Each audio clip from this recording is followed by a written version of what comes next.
আজকে আমরা যে বিষয়টা নিয়ে কথা বলবো সেটা হলো খুলনা।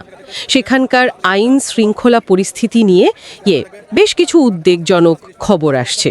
হ্যাঁ, আমাদের হাতে যে সূত্রগুলো আছে, মানে কিছু রিপোর্টস আর আলোচনার সারসংক্ষেপ, সেগুলো থেকে একটা বেশ বেশ গম্ভীর ছবি কিন্তু উঠে আসছে। ঠিক, নাগরিকরা কি ভাবছেন, বিশেষজ্ঞরা কি বিশ্লেষণ করছেন, আবার পুলিশই বা কি বলছে, এই সব নিয়ে আমরা একটু গভীরে যাব আজকে। বোঝার চেষ্টা করব খুলনার আসল চিত্রটা কি। খুন, চাঁদাবাজি, মাদক, নানা রকম সহিংসতা এগুলো যেভাবে বাড়ছে বলে শোনা যাচ্ছে, তাতে সাধারণ মানুষের মধ্যে যে একটা ভয় কাজ করছে সেটা স্পষ্ট। আমাদের উদ্দেশ্য সেটাই, এই সূত্রগুলোর ভিত্তিতে দেখা কেন এমন হচ্ছে, মানুষ ঠিক কতটা নিরাপত্তাহীনতায় ভুগছে, আর এখান থেকে বেরোনোর পথই বা কি। আর দেখুন, সূত্রের একটা তথ্য কিন্তু খুব ভাবাচ্ছে। বলছে যে শুধু রাতে না, দিনের বেলাতেও নাকি চাঁদাবাজি হচ্ছে। হ্যাঁ, আর সন্ধ্যার পর রাস্তাঘাট নাকি আতঙ্কে জনশূন্য হয়ে যায়। এটা তো স্বাভাবিক পরিস্থিতি নয় একদমই। একেবারেই না। তাহলে চলুন একদম প্রথমে সাধারণ মানুষের অভিজ্ঞতাটা শুনি। সূত্রগুলোতে একজন নাগরিক প্রতিনিধির কথা খুব গুরুত্ব দিয়ে বলা হয়েছে। তার কথা শুনে তো মনে হচ্ছে অবস্থা বেশ খারাপ। হ্যাঁ, তার বক্তব্যে একদম পরিষ্কার যে একটা গভীর নিরাপত্তাহীনতার বোধ কাজ করছে মানুষের মধ্যে। তিনি যেভাবে বলছেন, সন্ধ্যার পর থমথমে অবস্থা, কিছু এলাকায় উঠতি বয়সীদের দাপট, প্রকাশ্যে অস্ত্র নিয়েও নাকি ঘোরাফেরা করতে দেখা যায়। সেরকম কথাও শোনা যাচ্ছে। এগুলো তো বিচ্ছিন্ন ঘটনা নয়, সব মিলিয়ে একটা ভয়ের পরিবেশ তৈরি হচ্ছে। আর ওই যে ঘটনাটা, পরিচিত একজনের কাছ থেকে দিনের বেলায় চাঁদা দাবি করা হয়েছে, ভাবা যায়? এটাই তো। আর তার চেয়েও ভয়ের কথা হলো, সূত্র বলছে অনেকে এসবের পরেও পুলিশের কাছে যেতে সাহস পাচ্ছেন না। এই আস্থার জায়গাটাতেই তো সমস্যা তাহলে। ঠিক তাই। দেখুন, যখন মানুষ আইন প্রয়োগকারী সংস্থার কাছে যেতে ভয় পায় বা ভাবে যে অভিযোগ করে লাভ নেই, উল্টো হেনস্থা হতে পারি, তখন বুঝতে হবে আস্থায় একটা বড় চিড় ধরেছে। আর এই ভয়, এই অনাস্থা, এটা তো শুধু ব্যক্তিগত থাকে না, পুরো সমাজ জীবনকেই তো এটা স্থবির করে দেয়। মানুষের চলাচল, ব্যবসা, মেলামেশা সবকিছুর উপরে প্রভাব পড়ে। আচ্ছা, তাহলে এই পরিস্থিতিটা তৈরি হলো কেন? সূত্রগুলোতে একজন নিরাপত্তা বিশ্লেষকের মতামত আছে। তিনি কি কারণ দেখছেন? ওই বিশ্লেষক কয়েকটা মূল কারণের কথা বলেছেন। প্রথমত, মাদক আর অবৈধ অস্ত্র, এগুলো নাকি খুবই সহজলভ্য হয়ে গেছে। আচ্ছা। আর এর ফলে হচ্ছে কি, ছোটোখাটো অপরাধীরাও, অল্প বয়সীরাও খুব সহজে মারাত্মক অপরাধে জড়িয়ে পড়ছে। মাদকের টাকা জোগাড় করতে ছিনতাই, চাঁদাবাজি এগুলো বাড়ছে। আর দ্বিতীয় কারণটা, যেটা নিয়ে বেশ উদ্বেগ শোনা যায়, হ্যাঁ, সেটা হলো কিছু অপরাধীর রাজনৈতিক ছত্রছায়া পাওয়ার অভিযোগ।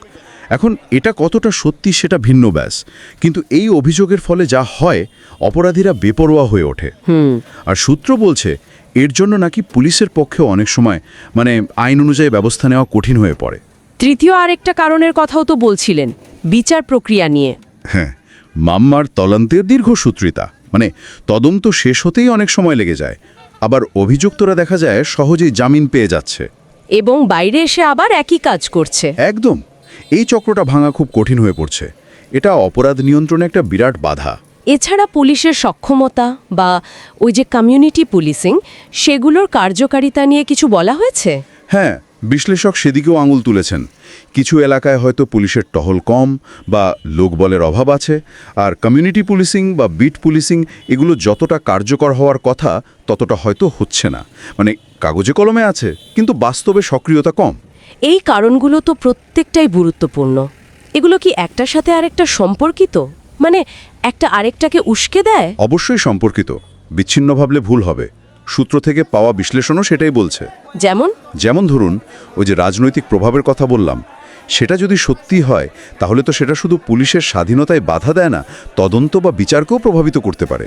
ঠিক। আবার ধরুন, জামিন যদি খুব সহজ হয়, তাহলে অপরাধীর মনে ভয় কমবে, সে আরও বেপরোয়া হবে। মাদক বা অস্ত্র তো হাতের কাছেই, ফলে সেদিকে আবার ঝুঁকবে। এটা একটা দুষ্ট চক্রের মতো, একটা আরেকটাকে শক্তি যোগাচ্ছে। বেশ জটিল পরিস্থিতি। এই অবস্থায় পুলিশের ভূমিকা তো খুবই গুরুত্বপূর্ণ। খুলনা মেট্রোপলিটন পুলিশের ঊর্ধ্বতন কর্মকর্তাদের বক্তব্য তো আছে সূত্রগুলোতে। তারা কি বলছেন? হ্যাঁ, পুলিশের ওই কর্মকর্তার কথায় বোঝা যায় তারা চ্যালেঞ্জগুলো সম্পর্কে জানেন। তিনি কিন্তু স্বীকার করেছেন যে পরিস্থিতি নিয়ন্ত্রণে আনাটা সহজ নয়। আচ্ছা। তবে তারা হাল ছাড়েননি, বেশ কিছু পদক্ষেপ নিচ্ছেন বা নেওয়ার পরিকল্পনা করছেন। কী রকম পদক্ষেপ? যেমন? প্রথমত, মাদক আর অবৈধ অস্ত্রের বিরুদ্ধে জিরো টলারেন্স, মানে কোনো ছাড় নয়। বলছেন শহর জুড়ে খুব কঠোর অভিযান চলছে। কিছু সাফল্য এসেছে? হ্যাঁ, সূত্র বলছে বেশ কয়েকজন চিহ্নিত মাদক কারবারি বা অস্ত্রধারীকে ধরাও গেছে। এটা দেখাচ্ছে যে তারা বিষয়টাকে গুরুত্ব দিচ্ছেন। আর প্রযুক্তি, আজকাল তো অপরাধ দমনে প্রযুক্তির ব্যবহার খুব জরুরি। সেদিকেও নজর দেওয়া হচ্ছে।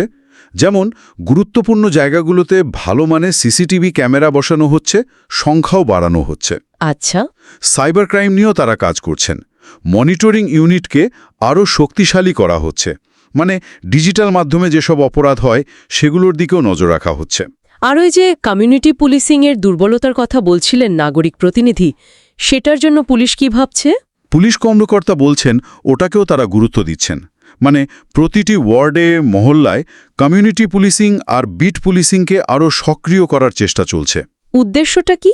উদ্দেশ্য হল পুলিশের সাথে সাধারণ মানুষের যোগাযোগ বাড়ানো, স্থানীয়দের কাছ থেকে তথ্য পাওয়া আর সেই অনুযায়ী দ্রুত ব্যবস্থা নেওয়া।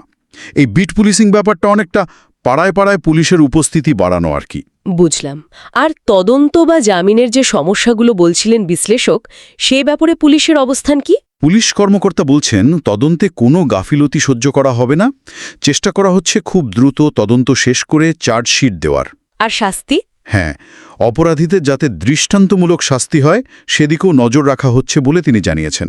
আর তিনি কিন্তু খুলনা নাগরিকদের কাছে আবেদনও করেছেন তথ্য দিয়ে পুলিশকে সাহায্য করার জন্য। আশ্বস্ত করেছেন যে পুলিশ তাদের সর্বোচ্চটা দিয়ে চেষ্টা করছে। পুলিশের এই পরিকল্পনাগুলো তো শুনতে ভালো লাগছে, কিন্তু প্রশ্ন হলো এগুলো কতটা কাজ করবে বাস্তবে? চ্যালেঞ্জ তো নিশ্চয়ই আছে। চ্যালেঞ্জ তো অবশ্যই আছে। দেখুন, পরিকল্পনা করা এক জিনিস, আর সেটা ঠিকঠাক বাস্তবায়ন করা সম্পূর্ণ অন্য জিনিস। ঠিক।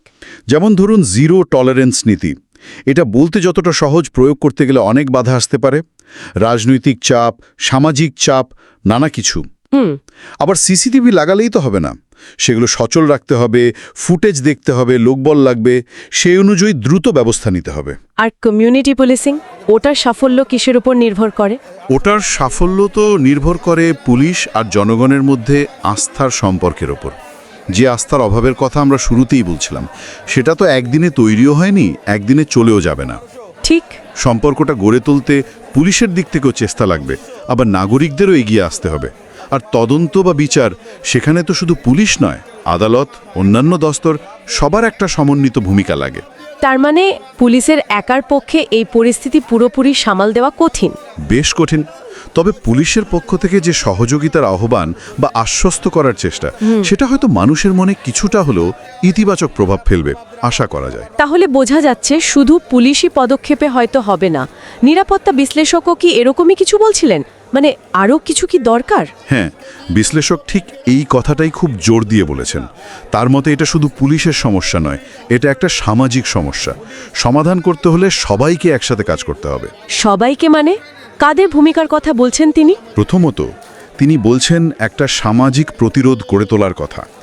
পরিবার, স্কুল, কলেজ, মসজিদের ইমাম, এলাকার জনপ্রতিনিধি, সুশীল সমাজ, সবাই। তাদের কি করার আছে? অনেক কিছু। যেমন পরিবারের সন্তানদের খোঁজ খবর রাখা, নৈতিক শিক্ষা দেওয়া, শিক্ষা প্রতিষ্ঠানের সচেতনতা তৈরি করা, অপরাধকে সামাজিকভাবে ঘৃণা করা, অপরাধীকে বয়কট করা, এইগুলো। আচ্ছা, এটা গেল সামাজিক দিক। আর অপরাধের উৎস, যেখান থেকে অপরাধগুলো তৈরি হচ্ছে? হ্যাঁ, দ্বিতীয় গুরুত্বপূর্ণ বিষয় হিসেবে তিনি বলছেন ওই উৎসগুলো বন্ধ করার কথা। কারা চাঁদাবাজি করছে, কারা মাদকের কারবার চালাচ্ছে, কারা জমি দখল করছে, এদের আসল হোতাদের ধরতে হবে। শুধু মাঠের কর্মীদের নয়। না, শুধু চুনোপুটিদের ধরলে হবে না।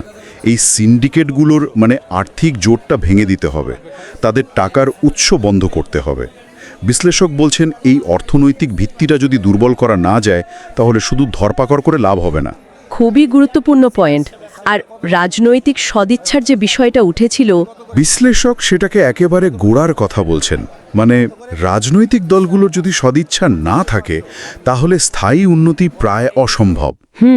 যদি সত্যি রাজনৈতিক ছত্রছায়ার ব্যাপার থাকে সেটা বন্ধ করতে হবে। অপরাধী যে দলেরই হোক, যত প্রভাবশালী হোক, তাকে আইনের আওতায় আনতে হবে। এই বার্তাটা ওপর থেকে আসতে হবে একদম পরিষ্কারভাবে। তার মানে সব মিলিয়ে যা দাঁড়ালো, সূত্রগুলো থেকে পাওয়া বিভিন্ন মতামতের সারমর্ম হল পুলিশকে তার কাজ করতে হবে, কিন্তু পাশাপাশি সামাজিক সচেতনতা বাড়াতে হবে, অপরাধের আর্থিক নেটওয়ার্ক ভাঙতে হবে, আর সবচেয়ে বড় কথা, রাজনৈতিক অঙ্গীকার থাকতে হবে। ঠিক, একদম। সূত্রগুলো থেকে এই ছবিটা স্পষ্ট। এটা একটা বহুমাত্রিক সংকট। সমাধানও তাই হতে হবে বহুমাত্রিক। পুলিশ তার কাজ করবে দক্ষতা দিয়ে, প্রযুক্তি ব্যবহার করে, মানুষের সাথে মিশে। সমাজ সচেতন হবে, সক্রিয় হবে, আর রাজনৈতিক নেতৃত্ব সঠিক পথ দেখাবে। এই তিনের সমন্বয় হলেই হয়তো খুলনার মানুষ আবার একটু শান্তিতে নিঃশ্বাস নিতে পারবে। তাহলে আজকের এই আলোচনা থেকে আমরা বেশ কয়েকটা জরুরি বিষয় বুঝলাম। খুলনা আসলেই একটা গুরুতর আইন শৃঙ্খলা চ্যালেঞ্জের মুখে, সাধারণ মানুষ আতঙ্কে আছেন। এর পেছনে মাদক, অস্ত্র, রাজনৈতিক প্রভাবের অভিযোগ, বিচার প্রক্রিয়ার ধীর গতি, এরকম অনেক কারণ কাজ করছে, যেমনটা সূত্রগুলোতে বলা হচ্ছে।